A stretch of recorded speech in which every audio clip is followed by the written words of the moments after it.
Salam sejahtera bersama saya Edwin Majelam 15 Minit MNTV edisi 7 Oktober 2024. Kita ke berita utama. Penjimatan berbilion ringgit menerusi rasionalisasi subsidi yang diperkenal kerajaan dikembalikan kepada rakyat dalam bentuk subsidi berbeza dan bantuan tunai.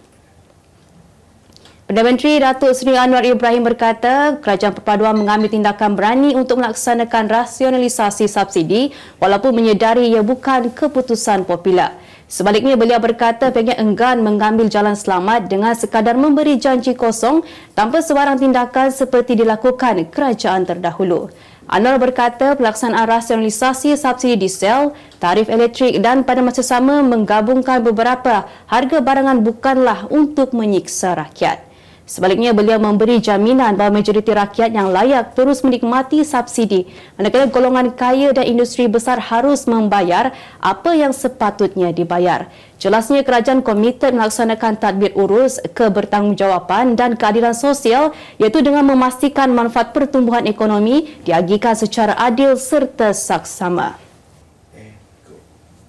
Persekutuan Persatuan Para Peniaga dan Barang Runcit Malaysia FSG MAM menyifatkan larangan mempamerkan semua produk tembakau dan vape di premis peruncitan terlalu drastik tanpa rundingan dengan peruncit mengenai tempoh pematuhan.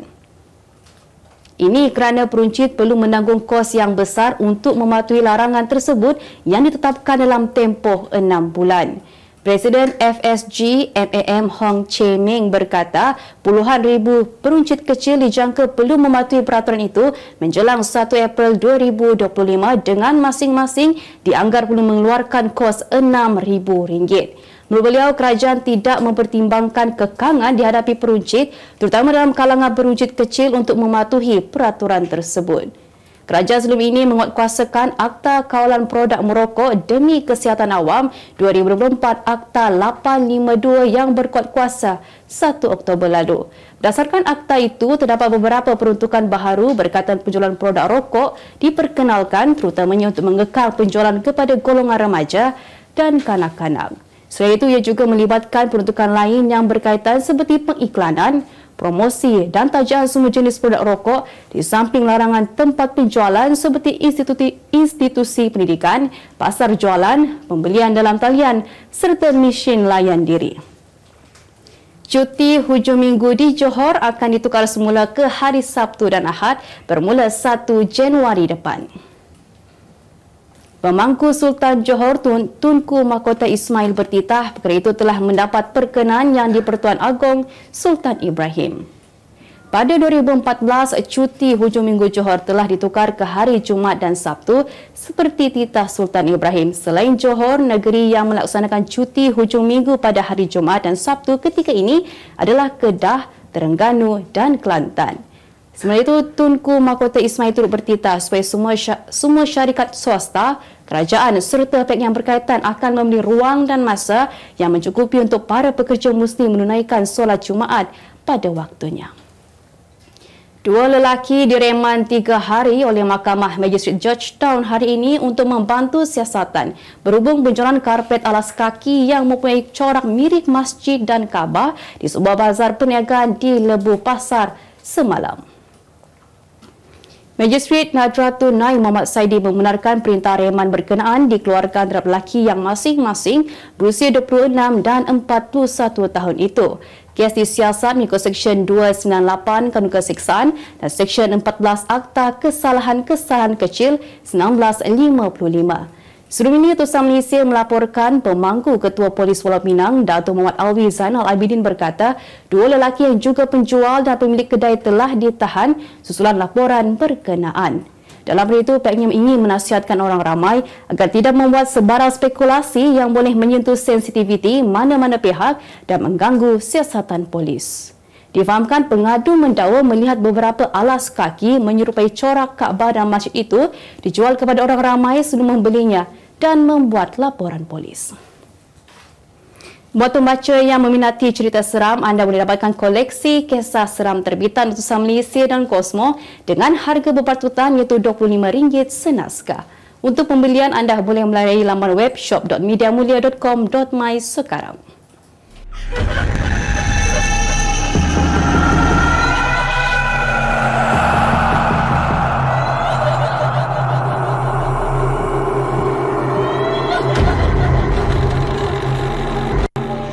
Utusan Malaysia dan Cosmo melancarkan satu lagi produk terbaru. Apa yang ada dalam Iklaneka? Ia adalah platform yang tepat dan efektif untuk mengiklan antaranya pelbagai jenis notis, catatan kosong, hartanah, tender, kenderaan, mencari wali atau waris dan pelbagai lagi. Apa yang anda cari? Semuanya ada di sini. 2 dalam 1. Layari iklaneka.utusan.com.my. Mahkamah Magistrate Kuala Kubu Baru hari ini menetapkan 10 Disember depan bagi sebutan semula kes anggota polis berpangkat Lance Corporal Muhammad Alif Monjani yang didakwa membunuh graduan Universiti Pendidikan Sultan Idris UPSI Nur Farah Kartini Abdullah. Magistrate Nurul Izzah Hassan Basri memutuskan demikian selepas timbalan pendakwa raya Erin Nabila Amani Williams mencarangkan tarik sebutan baharu kerana belum memperoleh laporan kimia bagi kes tersebut. Peguam bela Nur Aida Zainuddin yang mewakili tertuduh Muhammad Alif Monjani 26 tahun tidak membantah permohonan tersebut. Pada 26 Julai lalu, Muhammad Alif didakwa atas pertuduhan membunuh Nur Farah Kartini, 25 tahun mengikut Seksyen 302 Kanun Keseksaan yang membawa hukuman mati atau penjara antara 30 hingga 40 tahun dengan tidak kurang 12 sebatan jika sabit kesalahan. Nur Farah Kartini yang hilang sejak 10 Julai lalu selepas dipercayai menghantar kereta sewa kepada pelanggannya ditemukan meninggal dunia di dalam kelapa sawit di Kampung Seri Keledang, Felda, Gedangsa, Hulu, Selangor. Mayatnya ditemukan kira-kira pukul 6 petang 15 Julai lalu dan dipercayai dibunuh individu dikenalinya.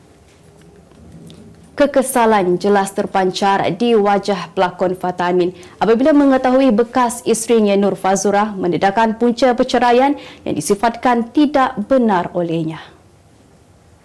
Menurut pelakon berusia 34 tahun itu, dia tidak berlaku curang sebagaimana yang didakwa Fazurah. Selain itu, Fatah yang juga menegaskan perceraian mereka berlaku disebabkan tiadanya persefahaman selain mengakui tidak pernah gagal menjalankan tanggungjawabnya sebagai suami termasuk memberikan nafkah. Dahulu, Fatah dan Fazurah disahkan bercerai talak 1 di Mahkamah Rendah Syariah Petaling, Subang Bestari hari ini yang dilakukan di hadapan Hakim Syar'i Abdul Malik Soleh kira-kira pukul 9.45 pagi tadi. Pada 13 September lalu, Fazurah memfailkan cerai terhadap Fatah di Mahkamah Rendah Syariah Petaling, Subang Bestari. Untuk rekod, Fatah dan Fazurah mendirikan rumah tangga pada 27 November 2017 dan hasil perkahwinan itu, mereka dikurniakan seorang anak perempuan Nur Fatimah Aisyah yang kini berusia 4 tahun. Berita dunia, seorang pengguna media sosial di India mencetuskan perdebatan ramai kerana memperkenalkan menu rekaannya yang menggunakan capati basi bagi menggantikan mi segera. Max Singh menerusi akaun dietitian Max Singh di laman Instagram dikenali ramai kerana sering berkongsikan resepi penurunan berat badan. Bagi resepi terbarunya, Mac menampilkan capati basi sebagai bahan asas untuk membuat mi segera goreng yang digelar roti Maggi. Hidangan itu dimulakan dengan memotong roti basi sebelum menggorengnya. Mac kemudian menumis bawang, cili hijau, puri tomato dan menambah rempah ratus termasuk serbuk cili merah, kunyit serta garam untuk meningkatkan rasa. Akhirnya dia menggabungkan kepingan capati yang sudah dipotong itu dengan adunan sos sebelum dihidangkan. Resepi berkenaan mendapat pelbagai reaksi daripada netizen, malah ada yang menyifatkan idea tersebut genius. Sebuah rumah yang didakwa berhantu di Britain diiklankan untuk dijual sekali lagi pada harga 1.4 juta ringgit. Rumah itu yang dikenali sebagai The Cage terletak di kampung St. Osyth A6 dikatakan pernah dijadikan penjara untuk ahli sihir pada zaman pertengahan. Seorang ahli sihir terkenal ketika itu, Ursula Kemp, telah ditempatkan di situ sebelum dijatuhi hukuman mati pada tahun 1582. Bekas pemilik rumah itu, Vanessa Mitchell, berkata ketika mula berpindah pada 2005, dia pernah diganggu secara mental dan fizikal sebelum bertindak menjual rumah berkenaan pada 2020. Menurutnya juga dia pernah melihat kesan tumpukan darah muncul secara tiba-tiba di dinding. Selain pernah ditolak ketika hamil, menyebabkan wanita itu terpaksa menjual hartanah tersebut, ekoran keadaan semakin buruk. Kini The Cage dijual sekali lagi selepas menjalani kerja-kerja pengubahsuaian oleh pemilik lain. kini pengetahuan anda tentang isu ekonomi dan pasaran. Merangkumi sektor hartanah, perniagaan, keuangan, komoditi, IKS, halal niaga dan dunia korporat.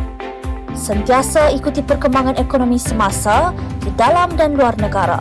Semua informasi terkini hanya di hujung jari. Dapatkan edisi ringgit setiap Isnin hanya di Akhbar Utusan Malaysia.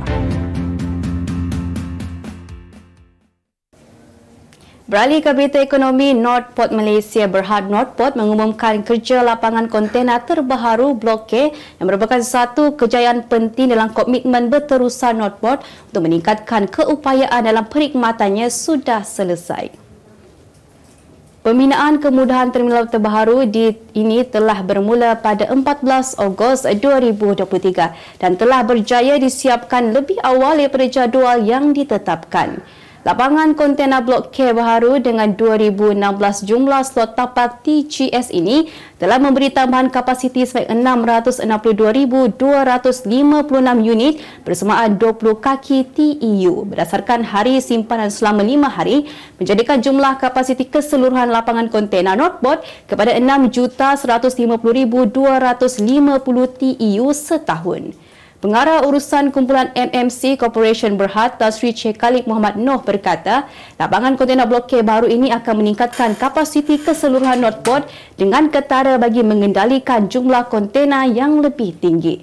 Jelas beliau selaras dengan komitmen Northport terhadap kelestarian, lapangan kontena baru ini akan disokong dengan penggunaan jentera kren mesra alam, Electrify Rubber Tire Gantry ERTG dan sebanyak 12 unit telah dibeli untuk operasi di Blok K.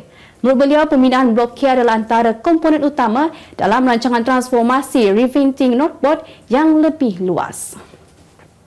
Kerajaan melancarkan program tekad reformasi pendidikan dengan melaksanakan kurikulum persekolahan yang baru dengan lebih awal iaitu pada tahun depan bagi menangani masalah berkaitan sistem tersebut. Menteri Pendidikan Fadlina Siddiq berkata kurikulum baharu tersebut dimulakan lebih awal berbanding 2027 untuk mengatasi rintangan yang wujud di dalam sistem pendidikan negara. Menurut beliau, Kementerian Pendidikan KPM juga sudah mempersiapkan pelan pembangunan pendidikan Malaysia yang baharu bagi menggantikan pelan lama yang akan berakhir tahun hadapan. Jelasnya era pasca normal memerlukan navigasi atau dipandu arah dengan tepat bagi mengatasi keadaan huru-hara yang sangat kompleks dan sukar untuk dikawal, terutama berkaitan pendidikan. Berita sukan skuad futsal Johor Darul Takzim JDT menjuarai Piala Futsal Malaysia 2024 selepas menewaskan Selangor 3-2 dalam perlawanan akhir di Axiata Arena Bukit Jalil. Skuad kelanjuan Antonio Miguel Garcia mendahului awal merusi jaringan Bruno Tefi, namun Selangor berjaya menyamakan kedudukan melalui Syahir Iqbal sebelum tamat separuh masa pertama. Bersambung, babak kedua JDT kembali mendahului jaringan merusi Muhammad Firdaus Ambia dan Muhammad Azwan Ismail walaupun Selangor berjaya merapatkan jurang merusi Muhammad Aidil Syaril Rosli.